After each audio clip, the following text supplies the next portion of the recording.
इस वीडियो के अंदर हम लोग कुछ इंपॉर्टेंट क्वेश्चंस देखने वाले हैं जो सेम कॉन्सेप्ट आपको पेपर में देखने के लिए मिलेगा और पैटर्न जो है वो इसी तरीके का आपका पेपर में रहने वाला है। ठीक है बच्चे, तो देखिए कौन कौन से क्वेश्चंस आपके यहाँ पर देखने के लिए मिलेंगे और कौन से क्वेश्चंस ऐसे हैं जो आपको डेफिनेटली करने ही हैं और जो बहुत ज़्यादा ईजी होते हैं। तो आपको बहुत अच्छा वाला एक हिंट मिलने वाला है इस वीडियो के साथ। ठीक है, तो देखिए 80 मार्क्स का आपका पेपर रहेगा मैथ्स का, जो कि 10th क्लास वालों का है ही। तो क्वेश्चन किस टाइप के आएंगे, देखिए एलसीएम एचसीएफ से एक क्वेश्चन आपका बनेगा। तो एलसीएम और एचसीएफ मैंने आप लोगों को बता रखा है। ठीक है, कुछ क्वेश्चन मैं आपको यहाँ पर एक्सप्लेन कर दूंगी और बाकी के आप खुद करेंगे। ठीक है ना, एचसीएफ और एलसीएम का यहाँ पर आपको मैंने बताया था 2 नंबर्स हैं, उनका एचसीएफ जो है आपको 14 दे रखा है और एलसीएम क्या होगा, तो ये वही वाला है कि 2 नंबर का जो गुणनफल होता है वो उनके एलसीएम और एचसीएफ के गुणनफल के बराबर होता है।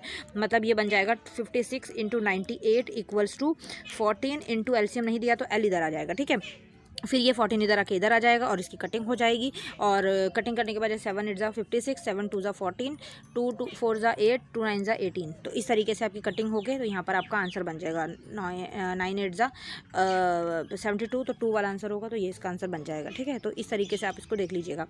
आगे जो है ये क्वेश्चन आ जाते हैं प्रत्येक भाज्य संख्या को, ये इस टाइप के देखिए सारे के सारे 1 मार्क्स क्वेश्चन हैं। ठीक है, और ये आपको ऐसे देखने के लिए मिलेंगे। शून्य को गुणनफल निकालना है और योग निकालना है। मैंने आप लोगों को बता ही रखा था, गुणनफल हो तो योग होता है एक -b/a कर देते हैं, एक में c/a कर देते हैं। तो आपको a और b की इनकी वैल्यू पता होनी चाहिए, तो ये आराम से आप कर लोगे। ठीक है, उसके बाद आगे जो है ये देखिए कौन सा सत्य है, ये वाले जो क्वेश्चन हैं ये फ्री के मार्क्स दिलाते हैं। तो इसको आपको पढ़ना है, जो कि मैंने अभी आप लोगों को फर्स्ट वीडियो में बताया ही है। ठीक है ना, इस चीज़ को आपको कर लीजिएगा कि अद्वितीय हल है, अपरिमित हल है, तो क्या किसके अंदर आ रहा है। ओके, उसके बाद में ये क्वेश्चन आपको दे रखा है, इसके अंदर आपको तीसरा पद बताना है कि क्या होगा। 5th चैप्टर के अंदर से क्वेश्चन रखा है। यहाँ पर आप लोगों को ये देखिए ये इस टाइप का क्वेश्चन AD और DB की वैल्यू दे रखी है और AC इतना दे रखा है। ये वही वाला क्वेश्चन है, इस तरीके का होता है, ये दे रखा होता है और इसकी वैल्यू और इसकी वैल्यू इसकी वैल्यू इसकी वैल्यू दे रखी होती है। एक वैल्यू मिसिंग होती है तो वो आपको निकालनी होती है। इस टाइप का क्वेश्चन आपको 1 मार्क्स में देखने के लिए मिलेगा। ये क्वेश्चन देखिए ये बहुत ईजी क्वेश्चन होता है, आकृति दे रखी है, इसके अंदर POQ 110 दे रखा है, PTQ बताना है, तो T बताना है, O आपको दे रखा है। और ये देख लीजिए जब एक सर्कल से होते हुए 2 लाइन्स टच होते हुए जाती हैं तो ये इसके जो आमने सामने कोण होते हैं उसका जो सम होता है वो 180 डिग्री होता है। तो 110 हमको ऑलरेडी दे रखा है, कितना बचा 70 डिग्री, तो यहाँ पर 70 डिग्री इसका आंसर हो जाएगा। इस तरीके से कुछ क्वेश्चंस जो हैं वो सिंपल होते हैं बहुत ज़्यादा, तो आप लोगों को ये कॉन्सेप्ट ध्यान रखने हैं। ठीक है, और एक्स अक्ष के किसी बिंदु की दूरी को क्या कहा जाता है, वाई अक्ष और एक्स अक्ष, ये आप लोगों को मैंने बताया ही था।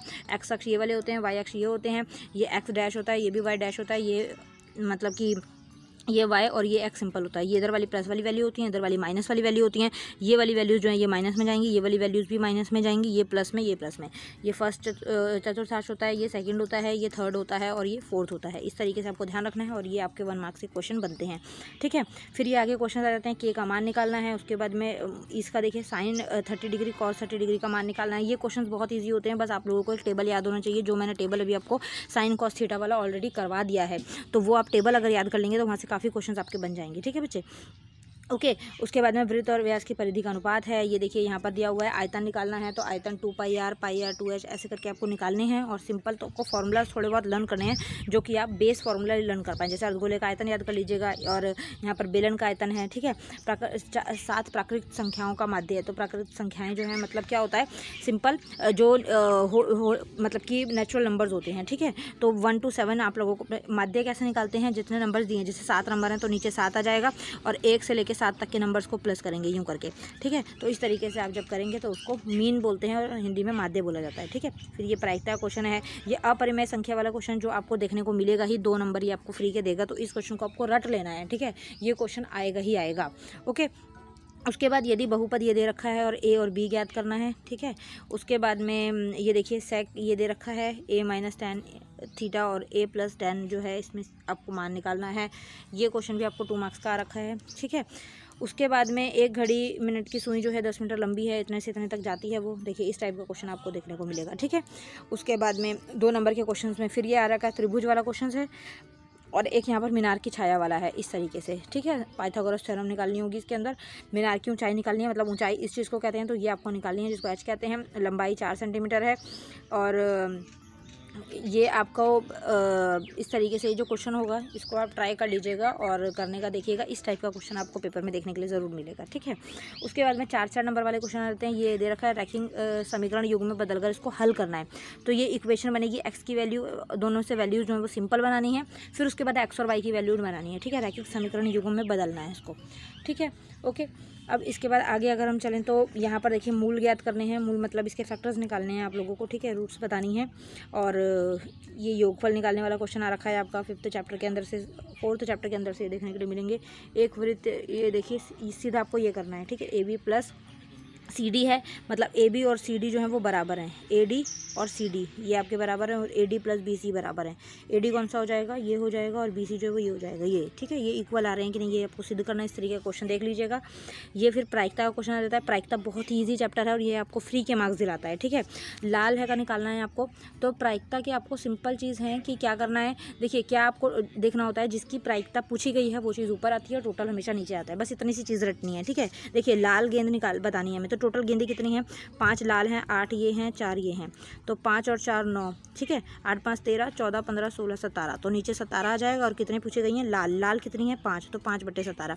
इसी को आपको थोड़ी स्टेटमेंट बना के 4-5 लाइनों में लिखना है और बहुत ईजी है, ठीक है। अच्छे मार्क्स दिलाता है ये सम दूरस्थ वाला फॉर्मूला लगेगा इसमें। ये आई थिंक 4th चैप्टर का है, नहीं ये आपका 6th चैप्टर का या 7th चैप्टर में से क्वेश्चन आ रखा है, ठीक है।